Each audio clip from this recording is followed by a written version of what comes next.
Yet I feel kind of restless. Well, do you want to go for a walk? No, not that kind of restless. Moving forward with the Dekker Team. Moving forward together with the Dekker Team.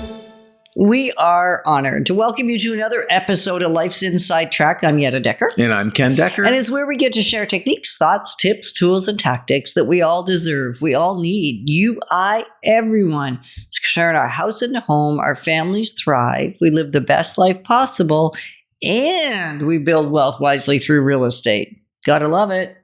Mm-hmm. Gonna consider today why you might be feeling restless in your home. And what does it mean?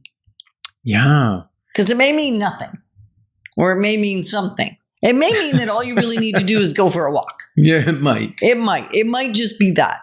And we didn't go for a walk when we were feeling restless. No. We actually hung out in the hot tub. Yep. And had a discussion about our current living situation, right? Like the home we live in, not our relationship situation. That's good. That's what did you say about good earlier? It's good. Okay. So we were chatting about, because it's been 10 years that we've lived in the home that we're in now. We've lived in our last two homes 12 and a half years and 15 years. Mm-hmm. So I'm guessing that at the 10-year mark, somewhere around there, we start to get the sense of, is it time? Yeah. Is it our time to make a move? And so we were having this sense of restlessness. And what we needed to do is identify if there was actually something missing. So I'm going to ask you, as we're chatting and you're listening to our story, our experience, the point of this isn't because I want you to know everything about me. I really don't. And I do want you to be able to take what I'm saying and bring the learning to yourself and check against your life. Mm-hmm. Right? And not against Ken's, against your life, if some of what I'm saying can be applicable to you. So what we really did is we started by identifying. Yeah, identifying what? Well, 10 years, a lot can change. And is the house still the house for us? Right. Really is what we were looking at. What's our future vision? What's, all kinds of things, right? So we said, okay, is the style still working?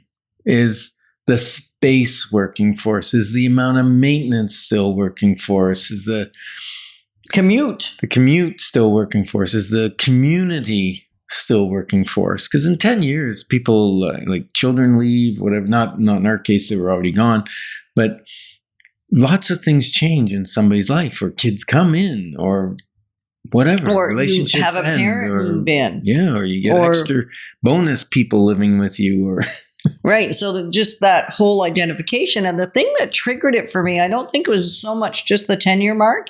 It's the philosophy that today, in at least our friend circle, people are retiring. Mm-hmm. And so therefore they're shifting where they live, not only what they live in, but where they live.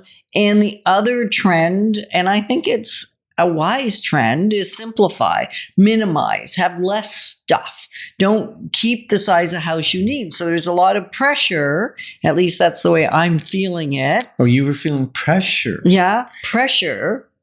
From who? Just in general. I'm not going to name names. Okay, just because the culture is, let's move towards minimizing? Yeah, and it goes beyond that, but we're not going to name names. Oh, okay, so the people that are retiring, are they minimizing? Some of them. They're moving? Many of them are. Usually when you move, it's a good time to start minimizing a little bit, right? And so I'm feeling the pressure that I have to do this because it's what's supposed to happen at our stage of life. And yet I actually like having enough dishes for 30 people to come for dinner. I don't actually want to minimize. I don't want the clutter all over my house, but in the cupboards, don't bother me. My sister and I were just chatting the other day, and she was saying, she needs to have just what she needs, even in the cupboards. Because if there's more than just what she needs in the day-to-day, she starts to feel claustrophobic. She starts to feel almost strangled, like it's just too much stuff. So all of us are different. So the reason I'm using these I'm going to almost say silly examples, like whether I have stuff or I don't have stuff. Does that make me a bad person or a good person? If I have too much scrap paper and I can, scrapbook paper, I can give it to people, or I have sewing fabric that I've had downstairs for a few years, a few decades that I haven't, and I don't sew much anymore. But when somebody needs something, it's there and it's not causing me any distress. But if it's causing you distress, then you need to shift your life. And sometimes moving location can help do that. You're laughing your fool head off. I am. What are I you can't laughing believe you're at? telling people you got fabric in the basement that's been there for 30 years. It's been more than 30. Well, we've only lived in this house for 10 years. I know, but we moved it a couple of times. Okay, so I managed a fabric store. If you don't know the backstory, why I have so much fabric is I managed a fabric store back when I was 19 with 20 staff. Like, who would give a 19-year-old 20 staff? But anyway, they did. And that's actually how we ended up moving to Ottawa. And Ken and I actually had a sewing business that we would sew custom clothing for people back in our early 20s. And so that's when the fabric's from, but I've given lots of it away. Yeah. I've gotten rid of. Yeah.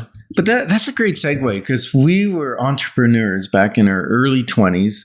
We were sewing outfits, dresses, different things, selling product, as well as being employed. Yeah. Right.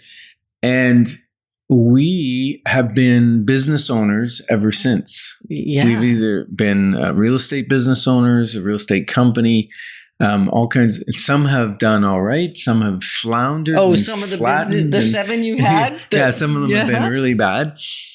And yet, why I'm going here is because we have the Ultimate Sales Machine boot camp coming up on June 5th. I know that sounds like it's a long ways away, but stick it in your calendar now before anything else is there. And that's for people that are entrepreneurs, business owners, people that maybe work in a sales department or run a sales department or in charge of growth for their company. Responsible for profits or growth, increasing sales or increasing profits. Yeah. So jump on dekkerteam.com. All the information there. Click on the link under events and go read up and see if that's something for you. Right. So the other things we need to do once we've decided that we've identified some of our needs is really think future-based. What is evolving? What's going to happen in the next few years? And for us, we don't expect that we're going to become of ill health, so we can still do the 2-story staircase. And so just thinking about what do you see down the road? Because as we've said in so many of the other segments and shows, that you really want to make a lot of the decisions before they're made for you. Yeah. So future pace. Yeah. So future pace can be like, we looked at, well, are we going to do something in the next year or two? Or maybe is it 5 or 10? I think within 10 years from now, we might be making a change. Maybe. I'm not convinced yet.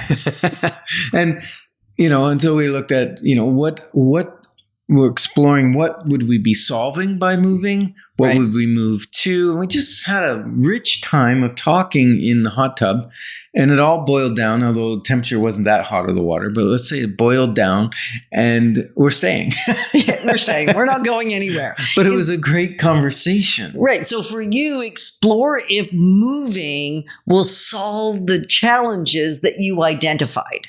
Yeah. And if they won't, then stay where you are. We're advocates of not moving before it is required for you.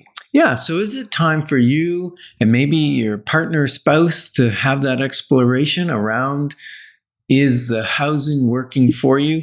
Even if it's not in a hot tub, maybe just have dinner and talk about it. And we're positioning you to build wealth wisely in real estate, because it's about much more than just money. Moving forward with the Dekker Team. Moving forward together with the Dekker Team.